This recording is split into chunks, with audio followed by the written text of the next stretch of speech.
தமிழக மக்கள் உங்கள் அனைவருக்கும் என்னுடைய வணக்கமும் என்னுடைய நன்றிகளும். குறிப்பா திருச்சி கிழக்கு தொகுதி மக்கள் உங்கள் அனைவருக்கும் என்னுடைய ஸ்பெஷல் வணக்கமும் ஸ்பெஷல் நன்றிகளும். இதை நான் ஏன் இப்படி சொல்றேன்னா, என்னை இப்போ பெரம்பூர் தொகுதி எம்எல்ஏன்னு தான் சொல்லுவாங்க. பட் ஆனால் அது எலெக்ஷன் கமிஷனோட அந்த சட்ட விதிகளுக்கு மட்டும்தான் அப்படி. ஆனால் என்னை பொறுத்த வரைக்கும், தமிழ்நாட்டை பொறுத்த வரைக்கும், தமிழ்நாட்டுக்கு எப்படி திருச்சி ஒரு இதயம் மாதிரியோ, அந்த மாதிரி என்னோட இதயத்துக்கு திருச்சி கிழக்கு தொகுதி மக்களும் ரொம்ப ரொம்ப ரொம்ப க்ளோஸ் தான். அதில் எந்த மாற்றமும் கிடையாது. சரிங்களா?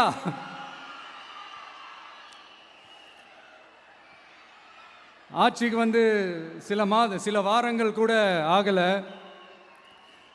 6 மாதம் அமைதியாக இருப்போம்னு சொன்னவங்களாம் 6 நாள் கூட அமைதியாக இருக்க முடியல.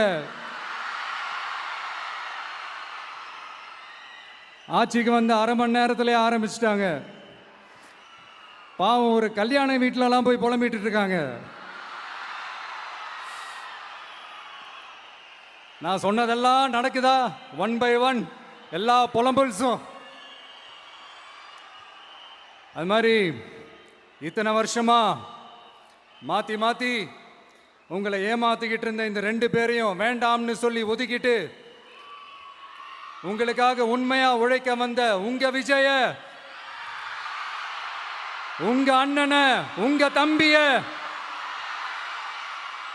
முதல் அமைச்சரா இல்ல முதல் சேவகனா ஆக்கியிருக்கிறீங்க. தலை வணங்கி ஒட்டுமொத்த தமிழக மக்களுக்கும் இந்த நேரத்தில் என்னுடைய நன்றியை தெரிவிச்சுக்கிறேன்.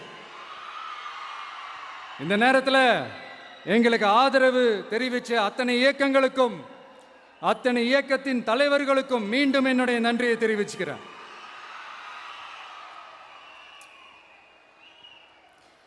புரட்சி தலைவர் எம்ஜிஆர் அவர்களுடைய முதல் தேர்தலில் கூட இந்த அளவுக்கு ஒரு ஓட் பர்சன்டேஜ் வாங்கலை அப்படின்ட்டு நிறைய பேர் சொன்னாங்க. ஆனால் நீங்கள் டிவி கேட்க அவ்வளோ நீங்கள் ஆதரிச்சிருக்கிறீங்க. நான் எம்ஜிஆர் அவர்களோடலாம் நான் கம்பேர் பண்ணல. எம்ஜிஆர் தான். ஆனால் நாம பெரியார், அண்ணா, எம்ஜிஆர் அவர்கள் வழியில் ஒரு அன்பா உழைக்க வந்த உங்க விஜய், அவ்வளவுதான். 1977 நீங்க போடாத ஓட்டை 2026 நீங்க போட்டிருக்கிறீங்க. என்ன ஒன்று, இன்னும் கொஞ்சம் அதிகமாக ஆதரிச்சிருந்தீங்கன்னா கொஞ்சம் நல்லா வந்திருக்கும். பட் பரவாயில்ல, ஃப்யூச்சரில் வரப்போகிற எல்லா தேர்தலையும் உங்களுடைய முழு சப்போர்ட்டை என்னால் வாங்க முடியுன்ற அந்த ஒரு நம்பிக்கை இப்போ என் மனசில் ரொம்ப ஆழமாக பதிஞ்சிருக்கு. ஏன்னா நீங்கள் அமைச்சு கொடுத்துருக்கிற இந்த ஆட்சியில் எல்லா நன்மைகளையும் நீங்கள் கண்கூடா பார்க்க தான் போறீங்க அப்படின்ற அந்த கான்ஃபிடென்ஸும் இப்போ என் மனசில் ரொம்ப ஆழமாக பதிஞ்சிருக்கு. யார் எந்த நிலைமைக்கு எந்த பொசிஷனில் போனாலும் இந்த கிண்டலும் கேலியுமா பேசுறது இருக்கத்தானே செய்யும். நம்மளை பற்றி, நம்ம அரசியலை பற்றி, நம்ம பேச்சை பற்றி இந்த கிண்டலும் கேலியுமா பேசிட்டு தானே இருப்பாங்க. அவங்க எல்லாருக்குமே என் சைட்லேருந்து ஒரே ஒரு ரிக்வெஸ்ட், தயவு செஞ்சு நிப்பாட்டிடாதீங்க. தயவு செஞ்சு கண்டினியூ பண்ணுங்க. நீங்க தான் என்னோட எனர்ஜி ஃபோர்ஸு. நீங்க பேசிக்கிட்டே இருங்க. நான் மக்களுக்கு தேவையான நல்லதை செஞ்சுக்கிட்டே இருப்பேன். அடுத்து இப்போ நம்ம புதுசாக அந்த சூட்லாம் போட்டு வரோம்ல, அதை பற்றி கூட நிறைய பேர், ஏன் நாமெல்லாம் கோட் சூட்லாம் போடக்கூடாதா? அதிகாரம் செய்கிறவங்களும் ஆதிக்க சக்திகளும் மட்டும்தான் கோட் சூட்லாம் போடணுமா என்ன? அப்பெல்லாம் எதுவுமே கிடையாது. நான் என்ன கலராக போட்டு வரேன், 2 கலர். நம்ம எல்லாரும் மனசு மாதிரியே Black and White.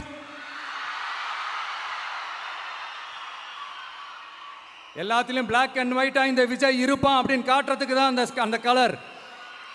அடுத்து அந்த பிளாக் கூட யாரை குறிக்கும் எதை குறிக்கும்ன்றது நான் சொல்லி தான் தெரியணும்னு அவசியம் இல்லை, அது உங்களுக்கே நல்லா தெரியும். எல்லாத்துக்கும் இப்படி வழக்கம் சொல்லிக்கிட்டு நசன் பேசுகிற டைப்பும் நம்ம கிடையாது.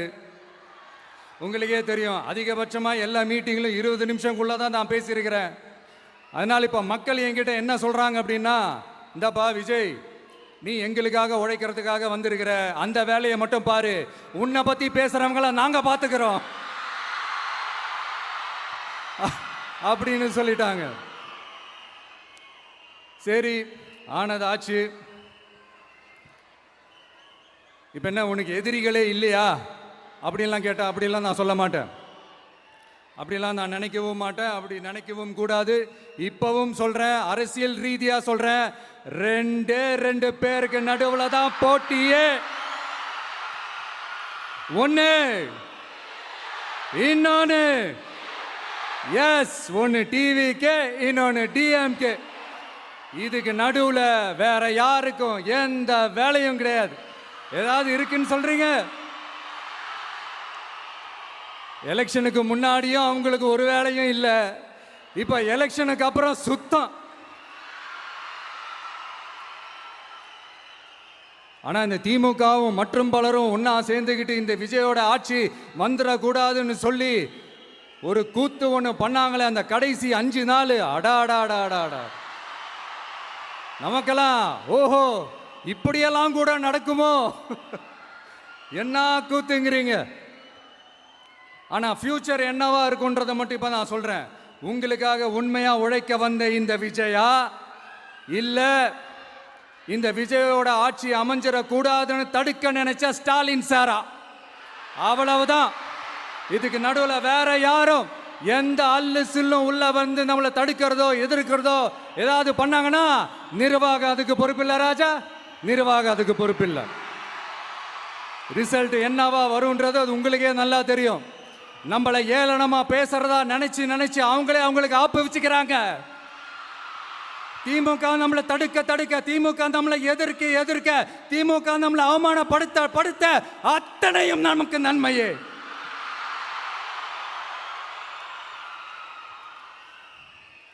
ஒன்று கவனிச்சிங்களா மக்களே, நம்ம ஆட்சிக்கு வந்ததுக்கு அப்புறம் ஒரு விஷயம் ஒன்று நடந்துகிட்டு இருக்கு.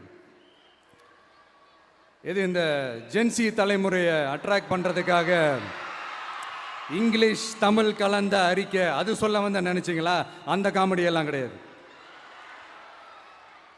அடுத்து இந்த ரியாலிட்டியை மறந்துட்டு இந்த ரீல்ஸ் போடுறது, அது சொல்ல வந்தீங்களா? அந்த காமெடியும் கிடையாது.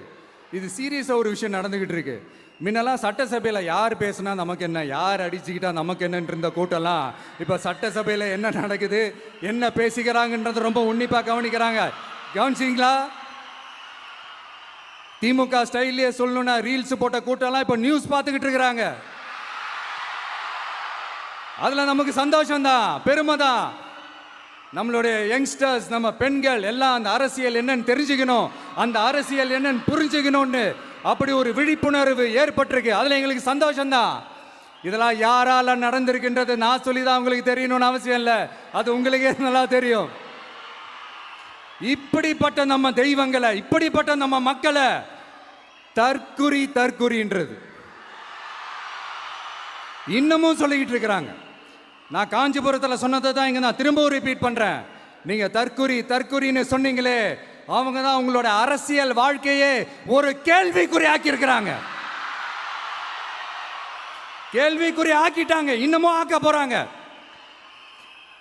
அன்னைக்கு நான் சொன்னப்போ சிரிச்சவங்களாம் இன்னைக்கு என்ன பண்ண போறாங்களோ. உண்மையை சொன்னாதான் அந்த கூட்டத்துக்கு கசக்குமே.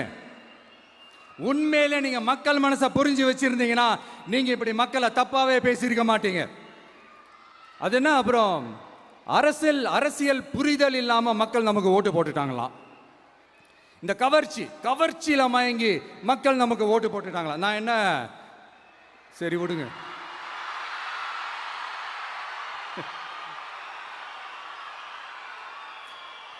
மக்கள் அவங்களுக்கு ஓட்டு போட்டா அந்த மக்கள் நல்லவங்களாம், அதே மக்கள் நமக்கு ஓட்டு போட்டா அந்த மக்கள் கெட்டவங்களா, தற்குறியா.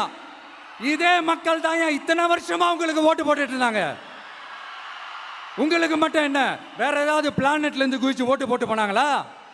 தற்குறியாமா தற்குறி நல்லா வருது வேணான்னு பார்க்குறேன். எங்க அண்ணன் விஜயகாந்த் அண்ணன் சொல்ற மாதிரி அண்ணா அவர்கள் ஆரம்பிச்ச கட்சியை ஒரு அடிமை கூடாரமா ஆக்குனது யாருங்க சார்? இப்படியெல்லாம் ஆக்கிட்டு உண்மையை சொல்லு உடன்பிறப்பேவா. உங்களோட அந்த உண்மையான உடன்பிறப்புக்கெல்லாம் என்ன சொல்றாங்க தெரியுமா சார்? திமுக இப்படி ஆனதுக்கு காரணம், அந்த காரணத்தை வெளியிலலாம் போய் தேடாதீங்க, உங்க குடும்பத்துக்குள்ளேயே கேளுங்கிறாங்க. உங்களுக்காக மாடா உழைச்சி தேஞ்சு போய் கிடக்கிறோம். திமுக இப்படி ஆனதுக்கு காரணம் உழைக்காம சொகுசா இருக்கிற உங்க குடும்பத்துக்குள்ளேயே போய் கேளுங்கிறாங்க. ஒவ்வொரு திமுக தொண்டனும் அதை சொல்றாங்க. அதை புரிஞ்சிக்காம நம்மளையும் நம்ம மக்களையும் தப்பா பேசிக்கிட்டு, நீங்க மக்களை தப்பா பேசுனீங்கன்னா இந்த விஜய் வந்து கேள்வி கேட்பான், சும்மா இருக்க மாட்டான். இந்த விஜயும் தமிழ்நாட்டு மக்களும் வேறு வேறு இல்லை. இந்த விஜய் தான் தமிழ்நாட்டு மக்களோட ஒரு உண்மையான ஒரே பிரதிநிதி. இது இன்னைக்கும் சரி, நாளைக்கும் சரி, நாளன்னைக்கும் சரி, இதுதான் நிஜம். மறுபடியும் சொல்றேன், நமக்கும் மக்களுக்கும் இடையே இருக்கிற இந்த பூர்வ ஜென்ம பந்தத்தை, அந்த உறவை ஏதோ இந்த சதிகள் சூழ்ச்சிகள் பண்ணி யாராலையும் எதுவும் கெடுக்கவே முடியாது. கெடுக்க ட்ரை பண்ணீங்க. நம்ம ஆட்சிக்கெல்லாம் வரதுக்கு முன்னாடி என்ன சதிகள், என்ன சூழ்ச்சிகள், என்னென்னலாம் பண்ணி எப்படியெல்லாம் தடுத்துடலான்னு. ஆனால் இப்போ ஆட்சிக்கு வந்த இந்த சாமானிய மக்கள் ஆட்சியை நீங்கள் இந்த எதிர்கட்சியாக இருக்கும் போது ஒன்று யூஸ் பண்ணுவீங்கள்ல, இந்த அறத பழைய டெக்னிக்கு, அதெல்லாம் யூஸ் பண்ணி நம்மளையும் மக்களையும் பிரிச்சிடலாம்னு நினச்சிங்கன்னா அது ஒரு காலம் நடக்காது. மக்கள்லாம் ரொம்ப தெளிவாயிட்டாங்க சார், ரொம்ப தெளிவாயிட்டாங்க. அதனால ஒரு ஆக்கப்பூர்வமான ஒரு எதிர்கட்சியாக செயல்பட்டு மக்கள் மனசை வெல்ல பாருங்க. இந்த கடைசி லாஸ்ட் 1 மந்த்தாக நடந்த ஒரு சில விஷயங்கள் உங்ககிட்ட நான் ஷேர் பண்ணணும்னு ஆசைப்படுறேன். இந்த 200 யூனிட் மின்சாரம், கட்டணமில்லா மின்சாரம் அறிவித்தோம். அதில் ஆல்ரெடி இருந்த 100 யூனிட் திமுக கொடுத்தது கிடையாது. மேடம் ஜெயலலிதா மேடம் இருந்தப்போ செஞ்சுட்டு போனது. ஸ்டாலின் சார் பதவி போன அந்த கடுப்பில் அறிக்கையா விட்டு தள்ளிக்கிட்டு இருக்கிறாரு. என்ன பண்ணீங்க உங்களுடைய ஆட்சியில்? மக்கள் பணத்தை, டாஸ்மாக்லேருந்து அடித்த அந்த பணத்தை, ஊழல் செஞ்ச அந்த ஃபைலை க்ளோஸ் பண்ணுறதுக்கு அலைஞ்சிங்க. ஆனால் இந்த விஜய் மக்களுக்கு தொந்தரவாக இருக்கிற அதே டாஸ்மாகை க்ளோஸ் பண்ணா. விவசாயிகளோட அந்த கடனை தள்ளுபடி மேக்சிமம் இந்த 1 மந்த்ல என்ன செய்ய முடியுமோ அதை செஞ்சான். நீங்க தான் அந்த நிதி சம்பந்தமா இருக்கிற எல்லா கேட்டையும் லாக் பண்ணி வச்சுட்டு போயிருக்கிறீங்க. அதை சரி செய்ய வேணாமா? அதை ஒழுங்குபடுத்த வேணாமா? அதனால மறுபடியும் சொல்றேன், இந்த விஜய் பொய் சொல்லி ஏமாத்துறதுக்காகலாம் அரசியலுக்கு வரல. உங்க கூடவே நிக்கிறதுக்காக மட்டும்தான் அரசியலுக்கு வந்திருக்கிறேன். அதுல எந்த மாற்று கருத்துமே கிடையாது. கவலையப்படாதீங்க விவசாய பெருமக்களே. அடுத்து இந்த சட்டம் ஒழுங்கு, அது சரியில்லை இது சரியில்லைன்னு சொல்லி திமுகவும் மற்றும் பலரும் மாறி மாறி கூவுறீங்க. நான் ஒன்று கேட்குறேன், இந்த மாடல் அரசுன்னு சொல்கிறீங்களே, அதில் என்ன செஞ்சு வச்சுட்டு போயிருக்கீங்க? ஒரு ஊர் விடாமல், ஒரு தெரு விடாமல் போதைப் பொருள் கலாச்சாரம் அப்படியே ஸ்ப்ரெட் ஆகி கொட்டி கிடக்குது. அது அப்போவே இனிஷியல் ஸ்டேஜ் அதை நீங்கள் கண்ட்ரோல் பண்ணியிருந்தீங்கன்னா இத்தனை பெண்களை இழக்க வேண்டிய ஒரு சூழ்நிலை ஏற்பட்டிருக்குமா? எல்லாத்தையும் பண்ணிட்டு பழியை தூக்கி ஏன் மேலே போடுறாங்க. நீங்கள் என்ன பழி நம்ம மேலே போட்டாலும் மக்கள் நிம்மதியாக வாழக்கூடிய அந்த செயலை கண்டிப்பாக இந்த விஜய் செஞ்சு தான் காட்டுவான். அதுக்காக தான் எஃபிஷியண்டான போலீஸ் ஆஃபீஸர்ஸ் நான் அப்பாயிண்ட் பண்ணியிருக்கிறேன். எஃபிஷியண்டான அந்த போலீஸ் ஆஃபீஸர்ஸ் டீம் நான் அப்பாயிண்ட் பண்ணியிருக்கிறேன். பெண்கள் பாதுகாப்பான அந்த சிங்கப்பெண் காவல் படை நெக்ஸ்ட் வீக் அதை இனாகரேட் பண்ண போகிறோம். தப்பு செஞ்சவங்களுக்கான தண்டனை, அதுக்கான சார்ஜ் ஷீட் எல்லாமே ரொம்ப ஃபாஸ்ட்டாக ரொம்ப ஸ்பீடாக செய்கிறதுக்கான அந்த வேலையை செய்ய சொல்லியிருக்கிறோம். கோர்ட்டில் கூட தப்பு செஞ்சவங்களுக்கான அந்த கடுமையான தண்டனை வாங்கி கொடுக்கறதுக்கான அந்த வேலையையும் ரொம்ப சீக்கிரமாக செய்ய சொல்லியிருக்கிறோம். அதனால் நீங்கள் என்ன பழி நம்ம மேலே போட்டாலும் உண்மையாக உறுதியாக மக்களுக்கு தேவையான எல்லா விஷயங்களையும் இந்த விஜய் செஞ்சு தான் காட்டுவான். இப்படியெல்லாம் நம்ம சொல்கிறதுனால இவங்க என்ன சொல்லுவாங்க தெரியுமா? அவங்க தான் ஆட்சியிலே இல்லையே, அப்புறம் ஏங்க அவங்கள குறை சொல்றீங்க அப்படின்னு கேட்பாங்க. வேரில் வெந்நியை ஊற்றிட்டு போனவங்கள வெளிச்சம் போட்டு காட்டாமல் பின்ன வேற என்ன சொல்லுவாங்க? இதெல்லாம் மக்கள்கிட்ட நம்ம தெளிவாக எடுத்து சொல்லணும் இல்லையா? அதுக்காக தான் இதெல்லாம் சொல்லிகிட்டு இருக்கிறேன். நம்ம மக்களுக்காக இவ்வளோ வேலை பார்க்குறோம், ஆனால் இவங்க அதையெல்லாம் விட்டுட்டு குதிரை பேரம் பண்ணுறாரு, அது பண்ணுறாரு, இது பண்ணுறாருன்னு சொல்லிட்டு தப்பு தப்பாக கதையெல்லாம் அடித்து விட்டுக்கிட்டு இந்த தீய சக்தியும் தீந்து போன சக்தியும்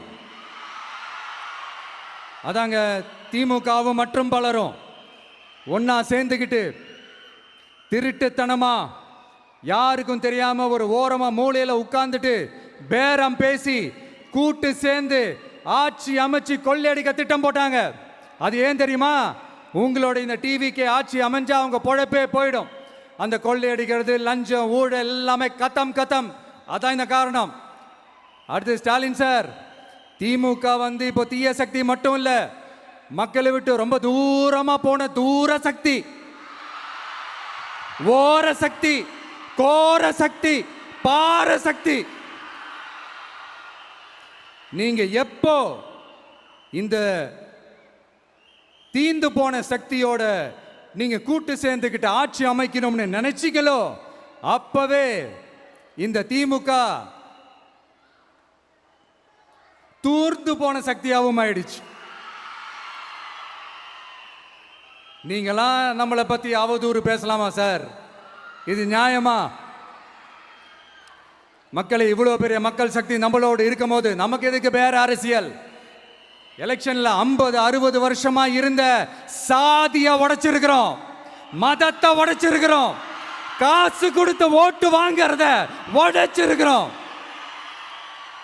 நாம எது செஞ்சாலும் கான்ஸ்டிடியூஷன்ல தான் செய்வோம். நாம சிங்கிள் மெஜாரிட்டி வாங்கி இருந்தாலும் நம்மளை நம்பி முறையா கூட்டணியில கட்சியில ஆதரிக்க வர்றவங்களை அரவணைச்சு தான் இருப்போம்.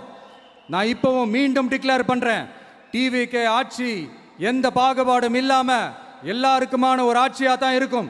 அதுல எந்த மாற்றமும் கிடையாது. ஸ்டாலின் சார் மாதிரி சவலையப்படாதீங்க விவசாய பெருமக்களே. அடுத்து இந்த சட்டம் ஒழுங்கு, அது சரியில்லை இது சரியில்லைன்னு சொல்லி திமுகவும் மற்றும் பலரும் மாறி மாறி கூவுறீங்க. நான் ஒன்று கேட்குறேன், இந்த மாடல் அரசுன்னு சொல்றீங்களே, அதில் என்ன செஞ்சு வச்சுட்டு போயிருக்கீங்க? ஒரு ஊர் விடாம, ஒரு தெரு விடாம போதைப் பொருள் கலாச்சாரம் அப்படியே ஸ்ப்ரெட் ஆகி கொட்டி கிடக்குது. அது அப்பவே இனிஷியல் ஸ்டேஜ் அதை நீங்க கண்ட்ரோல் பண்ணியிருந்தீங்கன்னா இத்தனை பெண் குழந்தைகளை, இத்தனை பெண்களை இழக்க வேண்டிய ஒரு சூழ்நிலை ஏற்பட்டிருக்குமா? எல்லாத்தையும் பண்ணிட்டு பழியை தூக்கி ஏன் மேல போடுறாங்க.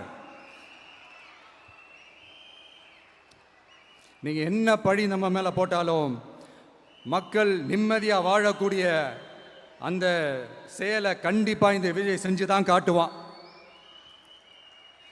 அதுக்காக தான் எஃபிஷியன்டான போலீஸ் ஆபீசர்ஸ் நான் அப்பாயிண்ட் பண்ணியிருக்கிறேன்.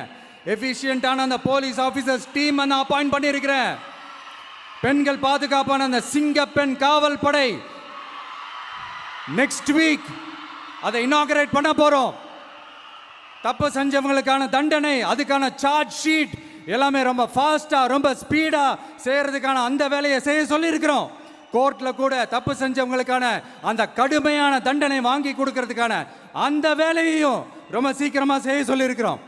அதனால நீங்க என்ன பழி நம்ம மேல போட்டாலும் உண்மையா உறுதியா மக்களுக்கு தேவையான எல்லா விஷயங்களையும் இந்த விஜய் செஞ்சு தான் காட்டுவான். இப்படியெல்லாம் நம்ம சொல்றதுனால இவங்க என்ன சொல்லுவாங்க தெரியுமா? அவங்க தான் ஆட்சியிலே இல்லையே, அப்புறம் ஏங்க அவங்கள குறை சொல்றீங்க அப்படின்னு கேட்பாங்க. வேரில் வெந்நியை ஊற்றிட்டு போனவங்கள வெளிச்சம் போட்டு காட்டாம பின்ன வேற என்ன சொல்லுவாங்க? இதெல்லாம் மக்கள்கிட்ட நம்ம தெளிவாக எடுத்து சொல்லணும் இல்லையா? அதுக்காக தான் இதெல்லாம் சொல்லிட்டு இருக்கிறேன்.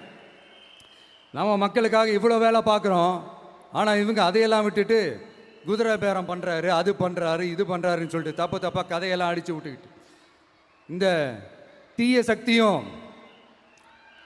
தீந்து போன சக்தியும் அதாங்க திமுகவும் மற்றும் பலரும் ஒன்னா சேர்ந்துக்கிட்டு திருட்டுத்தனமா யாருக்கும் தெரியாம ஒரு ஓரமா மூலையில உட்கார்ந்துட்டு பேரம் பேசி கூட்டு சேர்ந்து ஆட்சி அமைச்சு கொள்ளையடிக்க திட்டம் போட்டாங்க. அது ஏன் தெரியுமா? உங்களோட இந்த டிவிக்கு ஆட்சி அமைஞ்சா அவங்க பொழப்பே போயிடும். அந்த கொள்ளையடிக்கிறது, லஞ்சம், ஊழல் எல்லாமே கத்தம் கத்தம். அதான் இந்த காரணம். அடுத்து ஸ்டாலின் சார், திமுக வந்து இப்போ தீய சக்தி மட்டும் இல்ல, மக்களை விட்டு ரொம்ப தூரமா போன தூர சக்தி, ஓர சக்தி, கோர சக்தி, பார சக்தி. நீங்க எப்போ இந்த தீந்து போன சக்தியோட நீங்க கூட்டு சேர்ந்துக்கிட்டு ஆட்சி அமைக்கணும்னு நினைச்சீங்களோ அப்பவே இந்த திமுக தூர்ந்து போன சக்தியாகவும் ஆயிடுச்சு. நீங்களாம் நம்மளை பத்தி அவதூறு பேசலாமா சார்? இது நியாயமா? மக்களை இவ்வளவு பெரிய மக்கள் சக்தி நம்மளோடு இருக்கும் போது நமக்கு எதுக்கு வேற அரசியல்? எலெக்ஷன்ல 50-60 வருஷமா இருந்த சாதிய உடைச்சிருக்கிறோம், மதத்தை உடைச்சிருக்கிறோம், காசு கொடுத்து ஓட்டு வாங்கறத உடைச்சிருக்கிறோம். நாம எது செஞ்சாலும் கான்ஸ்டிடியூஷன்ல தான் செய்வோம். நாம சிங்கிள் மெஜாரிட்டி வாங்கி இருந்தாலும் நம்மளை நம்பி முறையா கூட்டணியில கட்சியில ஆதரிக்க வர்றவங்களை அரவணைச்சு தான் இருப்போம். நான் இப்பவும் மீண்டும் டிக்ளேர் பண்றேன், டிவிகே ஆட்சி எந்த பாகுபாடும் இல்லாம எல்லாருக்குமான ஒரு ஆட்சியா தான் இருக்கும். அதுல எந்த மாற்றமும் கிடையாது. ஸ்டாலின் சார் மாதிரி ஊசலாட்டம் இருக்கவே இருக்காது. மதச்சார்பற்ற கொள்கையில சமரசமே இல்லை. மாநில உரிமைகள்ல விட்டு கொடுக்கவே மாட்டோம். நதி நீர் உரிமைகளை விட்டு கொடுக்கவே மாட்டோம்.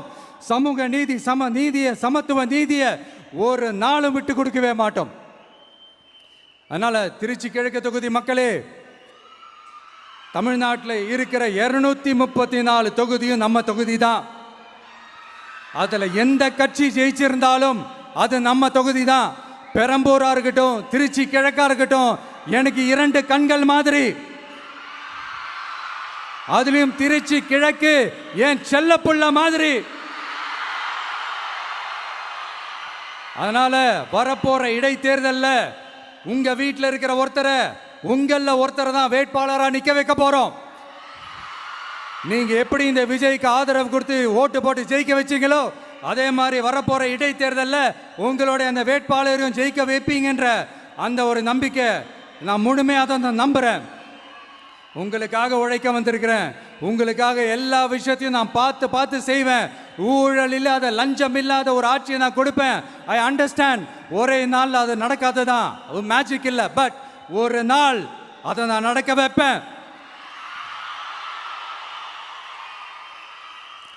எனக்கு இப்போ வேற எந்த வேலையும் இல்லை உங்களுக்காக உழைக்கிறத தவிர. என் கடன் இனி என் மக்களுக்கு பணி செய்து கிடைப்பதே. மீண்டும்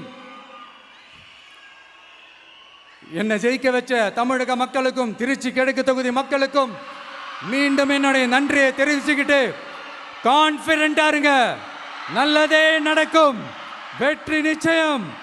மீண்டும் சந்திக்கும் வரை நன்றி, வணக்கம்.